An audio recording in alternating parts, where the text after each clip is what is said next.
हम अपनी जान के दुश्मन को अपनी जान कहते हैं। हम अपनी जान के दुश्मन को अपनी जान कहते हैं। मोहब्बत की इसी मिट्टी को हिंदुस्तान कहते हैं, हिंदुस्तान कहते हैं। जो दुनिया में सुनाई दे उसे कहते हैं खामोशी, जो आंखों में दिखाई दे उसे तूफान कहते हैं। जो ये दीवार का सुराख है साहब, जो ये दीवार का सुराख है, चाइना, अमेरिका, पाकिस्तान साजिशों का हिस्सा है, मगर हम इसे अपने घर का रोशनदान कहते हैं, अपने घर का रोशनदान कहते हैं। परम सम्माननीय निर्णायक मंडल के सदस्यों, सभा में उपस्थित सभी गणमान्य व्यक्ति, मैं नेहा वर्मा देश प्रेम और राष्ट्र निर्माण के उपलक्ष्य पर अपने कुछ विचार आप सभी के साथ साझा करना चाहूंगी। आज़ादी का असली मतलब वही समझ सकता है जिसने कभी गुलामी की हो। हम सौभाग्यशाली हैं कि हमने स्वतंत्र भारत में जन्म लिया।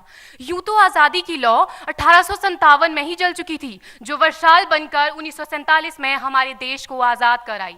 प्राचीन, मध्यकालीन और वर्तमान भारत के उदाहरणों से स्पष्ट करना चाहूंगी कि जब हम फिरंगियों के फेरे में फंस गए थे तो रंग दे बसंती चोला की एक आवाज पर टोलों के टोले उमड़ आते थे और उनके वंदे मातरम के नारों से खून में आने वाला 5-5 डिग्री का तूफान अंग्रेजी शासकों की जड़ों में तूफान ला देता था।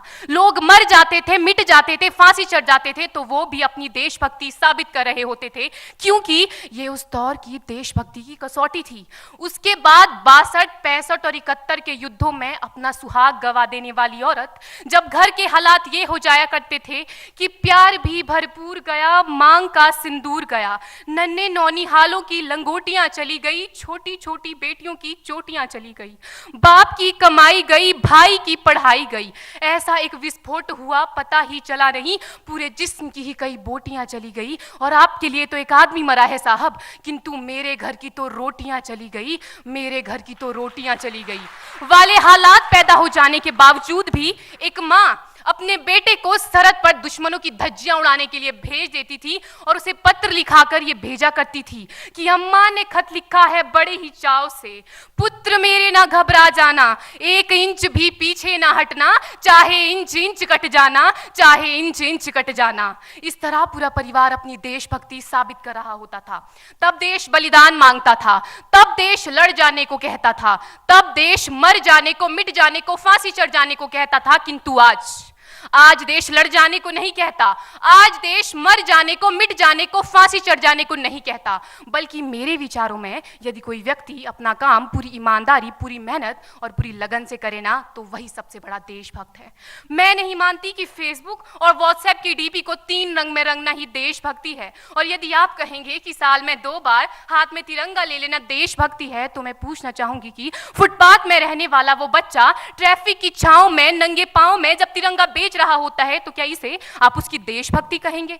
ये उसकी देशभक्ति नहीं, उसके पेट के भूख की शक्ति है जो उसे ऐसा करने पर मजबूर करती है।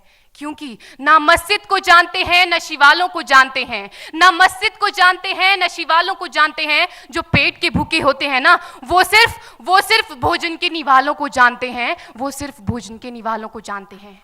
अपने परिवार, अपने समाज, अपने देश के लिए समर्पण का भाव है देशभक्ति। और हर देशद्रोही के जीवन में आने वाला तूफान है हमारी सच्ची देशभक्ति, ताकि हर देशद्रोही ये समझ सके कि अगर तू परिंदा है तो ये आसमान तेरा है, अगर तू दरिंदा है तो ये शमशान तेरा है, भाईचारे से रहना है तो रह इस जमीन पर, वरना ये कब्र भी तेरी है और यही कब्रिस्तान तेरा है और यही कब्रिस्तान तेरा है।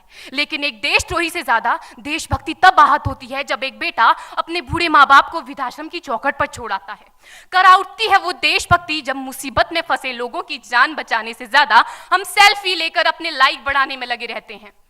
आज के इस दौर में वो युवा जिनके ऊपर जिम्मेदारी थी अपने देश, अपने समाज, अपने राष्ट्र की आशाओं को बांधे रखने की, वही युवा अब 4x4 इंच की छोटी सी स्क्रीन पर अपनी कोमल अंगुलियों के घर्षण मात्र से अपनी भावनाओं की इमोजी भेज रहा है। 4 बोतल वोडका, काम मेरा रोज का ने भारत का भविष्य तबाह कर रखा है। हम ना एक ऐसे समाज में जीते हैं जहां लड़कों से बात करता देख जो भाई हड़काते हैं, लड़कों से बात करता देख जो भाई हड़काते हैं, वही भाई अपनी गर्लफ्रेंड के किस्से घर में हंस हंस कर सुनाते हैं। और मैं बता दूं, महिला सुरक्षा के मामले में हम आज भी 4थे नंबर पर आते हैं। हम ना एक ऐसे समाज में जीते हैं जहां पत्थर की मूरत को लगते हैं 56 भोग और भूखे नंगे तड़पते सो जाते हैं लोग, भूखे नंगे तड़पते सो जाते हैं लोग। मजदूर को मजदूर समझिए, मजबूर नहीं। गरीब को काम दीजिए, दान नहीं। और अगर दान देने के इच्छुक हैं तो जीते जी रक्तदान दीजिए और मरने के बाद अंग दान देकर किसी मरते हुए को जीवन दान दीजिए। यही सच्ची देशभक्ति और यही सच्चा राष्ट्र प्रेम है। ना सरकार मेरी है ना रब मेरा है, ना सरकार मेरी है ना रब मेरा है, और ना ही ये बड़ा सा नाम मेरा है। बस इतनी सी बात का गुरूर है मुझे कि मैं भारत की हूं और ये भारत मेरा है और ये भारत मेरा है। परंतु एक वैचारिक बीमारी हमारे समाज में मुझे नजर आती है।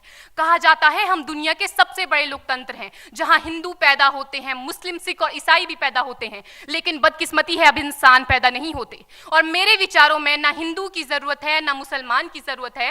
राष्ट्र निर्माण के लिए केवल अच्छे इंसान की जरूरत है, केवल अच्छे इंसान की जरूरत है।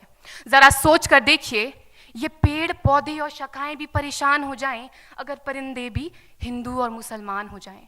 एक शैक्षणिक बीमारी भी हमारे समाज में मुझे नजर आती है, और बड़े ही आश्चर्य की बात है जिस देश ने पूरी दुनिया को तक्षशिला और नालंदा देकर के विश्वविद्यालय शिक्षा की बुनियाद रखी, आज विश्व के 100 सर्वश्रेष्ठ विश्वविद्यालयों में हमारा एक भी विश्वविद्यालय खड़ा नहीं हो पाता। जहां एक और हमारे पास IIT, IIM और NIT जैसे शिक्षण संस्थान हैं, तो वहीं दूसरी ओर इस देश के गरीबों को बेरोजगारी की जमात में खड़ा करने के लिए उनके हाथ में सर्व शिक्षा अभियान का झुंझुना पकड़ा दिया जाता है। और मैं बता दूं, इस शैक्षणिक बीमारी का केवल एक कारण वो ये कि हमारे देश की शिक्षा नीति केवल 2 तरह के लोगों के लिए बनती है। पहले वो जो विद्वान हैं और दूसरे वो जो धनवान हैं। इसी तरह की कई गजब की बीमारियां हैं, और इन बीमारियों की जो जड़ है ना, वो हमारा अंधविश्वास। और मेरे विचारों में जब तक इस देश का युवा अपनी सफलता के लिए मंदिरों में जा जाकर नारियल फोड़ फोड़ कर भगवान को रिश्वत लगाता रहेगा, हमारे समाज का शिक्षित वर्ग ही बिल्ली के रास्ता काटने पर खड़े हो जाना, अपने धर्म अपनी जाति को ऊंचा मानकर दूसरों के धर्म की अवहेलना करता रहेगा, तब तक ना तो इस देश से अंधविश्वास खत्म होगा और ना ही हमारा राष्ट्र निर्माण संभव होगा। हमारी संस्कृति, हमारी सभ्यता को दुनिया ने शीश नवाया है, तो क्यों आस्था के नाम पर हमने अंधविश्वास फैलाया है? मेरे विचारों में हमारा राष्ट्र निर्माण तब संभव होगा जब इस देश में महिलाओं की पूजा नहीं, उनकी इज्जत की जाएगी। राष्ट्र निर्माण तब संभव होगा जब हम जातिगत आरक्षण नहीं बल्कि सामाजिक सशक्तिकरण पर बात करेंगे। राष्ट्र निर्माण तब संभव होगा जब स्वच्छता अभियान में केवल सरकार नहीं बल्कि सड़क पर चलने वाला हर एक नागरिक हाथ बंटाएगा, स्वच्छ भारत स्वस्थ भारत को दिल से अपनाएगा। असल मायने में हमारा राष्ट्र निर्माण तब संभव होगा जब एक गरीब बच्चा मध्याह्न भोजन के लिए नहीं बल्कि ज्ञान अर्जन के लिए सरकारी स्कूल की चौखट पर कदम रखेगा। और हमारा राष्ट्र निर्माण तब तक संभव नहीं होगा जब तक एक नागरिक नैतिक रूप से सटीन, चारित्रिक रूप से भ्रष्ट, मानसिक रूप से दिवालिया, धार्मिक रूप से अंधा, राजनीतिक रूप से गंदा, स्वैच्छिक मान मूल्यों के आंकड़ों में जिन्न शिन्न पैपंदमयी अखंड भारत को खंड खंड करता रहेगा, तब तक हमारा राष्ट्र निर्माण संभव नहीं होगा। बड़ी बड़ी बातें नहीं, छोटी छोटी कोशिशें करनी होगी, क्योंकि ठोकर हमें पहाड़ से नहीं पत्थरों से लगा करती है। I being an Indian, I being a student, I being a symbol daughter of this motherland feel proud to be an Indian।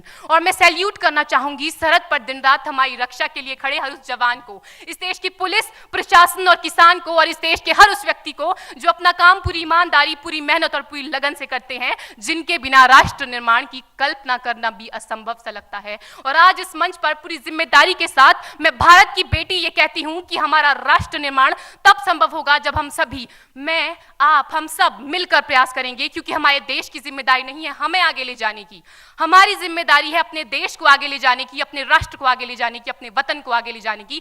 तो अंत में मैं बस यही कहना चाहूंगी, मेरा हिंदुस्तान महान था, महान है, महान रहेगा।